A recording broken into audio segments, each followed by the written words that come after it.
Hi guys! So for today's video, ang pag-uusapan natin is about 13th month pay. Alam niyo ba, sobrang laking adjustment dito sa akin kasi, syempre for the past 10 years, nagtatrabaho sa bangko.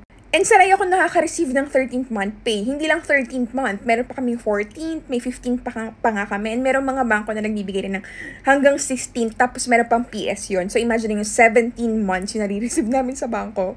And ang sobrang nakakapanibago ngayon, once you have shifted from being a corporate employee to businesswoman, hindi ka na masyado excited sa 13th month kasi ikaw yung nagbibigay ng 13th month. Sila na yung nag-aabang ng Christmas bonus nila, hindi na ikaw. Nakakaloka. So yun yung tingin ko isa sa mga pinaka-major adjustment sa akin ngayong Pasko. Nakakalungkot din pala hindi makareceive ng 13th month.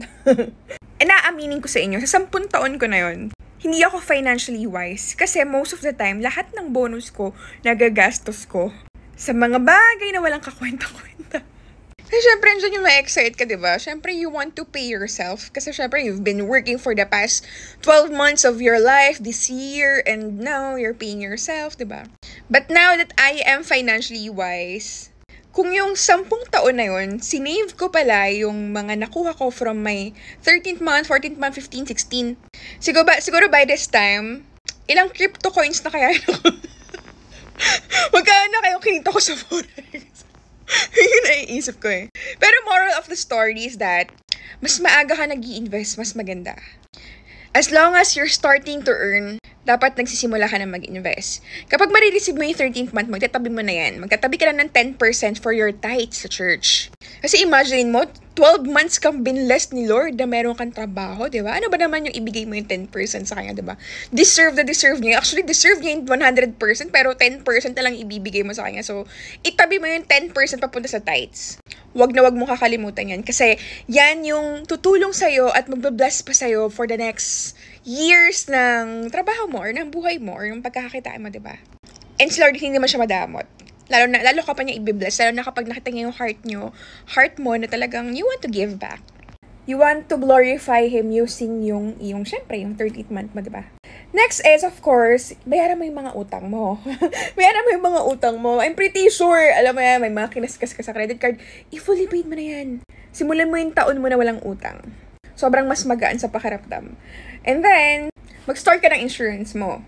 Kung wala ka pang insurance, Kung meron ka ng insurance, edi mag-top up ka. Top up ka ng additional funds mo. Kung nasa equity ba yan, kung nasa stocks yan, nasa bonds, mag-top up ka para may additional income para pag nag-40 years old ka na or nag-50 years old ka na, mag-retire ka na, mas malaki na syempre yung makukuha mo, mahuhugot mo dyan.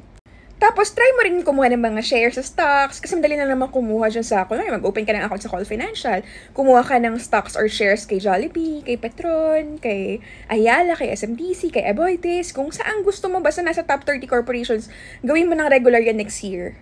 Basta kapag may makukuha kang sahod, gawin mo ng regular na kukuha ka ng shares ng bawat kumpanya, mga top 30 corporations na nakalisted sa PSEI.